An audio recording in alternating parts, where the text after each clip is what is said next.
So hello everyone, in this audio class we will discuss the 20 most important questions from the chapter Primary Activities from the book Fundamentals of Human Geography. These questions will be very much important for your upcoming KVS NVS Geography interview. So let's get started with the question number 1. What are primary activities and why are they called primary? So primary activities are those economic activities which directly depend on natural resources. They provide food, raw materials and minerals. They are called primary because they form the first stage of economic development and support all other economic activities. For example, agriculture, fishing, forestry and mining are primary activities. Next question, why are primary activities important for the economy of a country? So primary activities provide food for the population and raw materials for industries. They create employment, support rural development and contribute to national income. Every economy depends on primary activities for its basic needs. For example, cotton farming supports the textile industry and iron ore mining supports the steel industry. Next question, why has hunting and gathering almost disappeared in the modern world? So hunting and gathering has declined because agriculture provides a more reliable food supply. Industrialization has created new jobs, forests have decreased and wildlife protection laws have restricted hunting. Today it survives only in a few remote regions. For example, some tribal communities in the Amazon basin and Congo basin still practice gathering.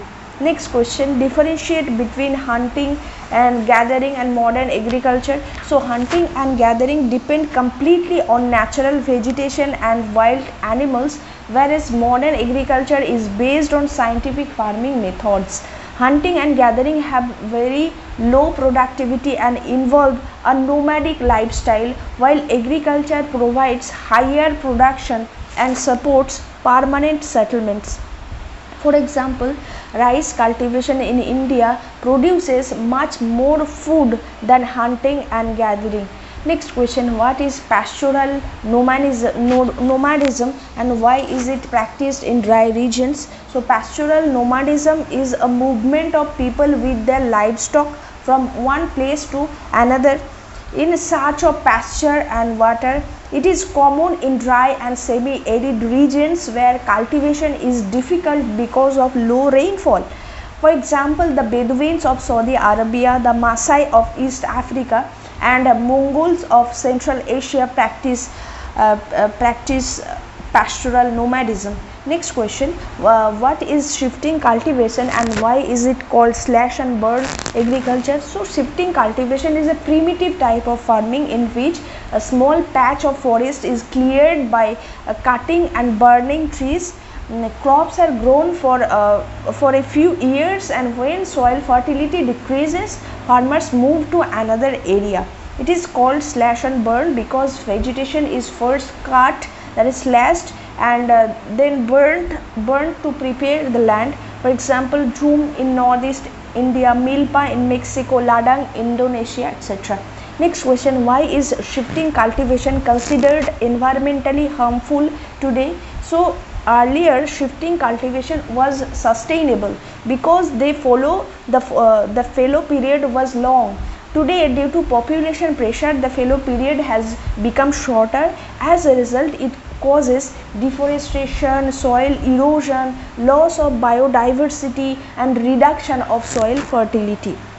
For example, in some parts of northeast India, frequent Jhum cultivation has affected forest cover. Next question, what is intensive subsistence agriculture and why is it common in Asia? So intensive subsistence agriculture is a farming system where farmers use small land holdings, intensive labor, modern inputs to obtain high production. It is common in Asia because the region has high population density, fertile river plains and abundant labor. For example, rice cultivation in India, China and Bangladesh. Next question, differentiate between intensive subsistence farming and commercial farming. So intensive subsistence farming is mainly practiced to meet family needs, while commercial farming is practiced to earn profit. Intensive farming uses small landholdings and more human labor, whereas commercial farming uses large farms, machines and advanced technology. For example, rice farming in West Bengal is mainly intensive, while wheat farming in Canada is commercial. Next question, what is plantation agriculture and why is it called commercial agriculture? So plantation agriculture is the cultivation of a single crop on large estates using modern techniques and hired labor. The crops are mainly grown for market and export. It is called commercial agriculture because production is mainly for sale and profit. For example, tea in Assam and Darjeeling, coffee in Karnataka, rubber in Kerala. Next question, what is a mixed farming and why is it considered sustainable farming system? So mixed farming is a farming system in which crop cultivation and livestock rearing are practiced together on the same farm. It is considered sustainable because it improves soil fertility, provides regular income and reduces the risk of crop failure. For example, Punjab, Haryana, Denmark, France, etc.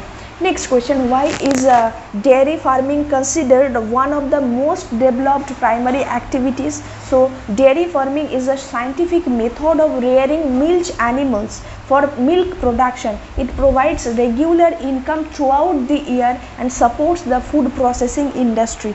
Good transport, refrigeration and veterinary services are essential for dairy farming. For example, Operation Flood made India the largest milk producer in the world. Next question, why is commercial livestock rearing mainly practiced in temperate grassland? So commercial livestock rearing is practiced in temperate grassland because these regions have vast natural grasslands, a favorable climate and large farms. Modern technology and scientific breeding increase productivity. For example, Argentina, Australia, New Zealand and the USA. Next question, why are plantations mostly located in tropical regions? So plantation crops require high temperature, heavy rainfall and fertile soil. These conditions are mainly found in tropical regions. Plantations also need abundant labor because many operations are done manually. For example, tea in India and Sri Lanka, rubber in Malaysia, coffee in Brazil. Next question, how do primary activities contribute to rural development? So primary activities provide employment, increase farmers' income and supply raw materials to industries. They also improve transport, markets and other rural infrastructure. Therefore, they play an important role in the overall development of rural areas. And for example, dairy cooperatives under Operation Flood improve the economic conditions of rural families. Next question, what is mining and why is it considered a primary activity? So mining is the process of extracting minerals from the earth. It is a primary activity because minerals are directly obtained from nature. Mining provides raw materials for industries and supports economic development. For example, iron ore mining in Odisha and local and coal mining in Jharkhand. Next question, what are the major problems associated with mining? So mining causes deforestation, land degradation, air and water pollution and health problems for workers. It may also lead to depletion of mineral resources if they are not used wisely. For example, open cast coal mining often causes land degradation and dust pollution. Next question, why is sustainable use of natural resources important in primary activities? So natural resources are limited. If they are overused, they may not be available for future generations. Sustainable use helps protect the environment, conserve biodiversity and maintain ecological balance. For example, afforestation after forest cutting and scientific mining help conserve resources. Next question, how does climate change affect primary activities? So climate change affects rainfall, temperature and water availability. As a result, crop production, livestock, forestry and fisheries are negatively affected. Extreme weather events also reduce farmers' income. For example, irregular monsoon in India affects rice and wheat production. Next question, how can modern technology improve primary activities? So modern technology increases productivity and reduces labor.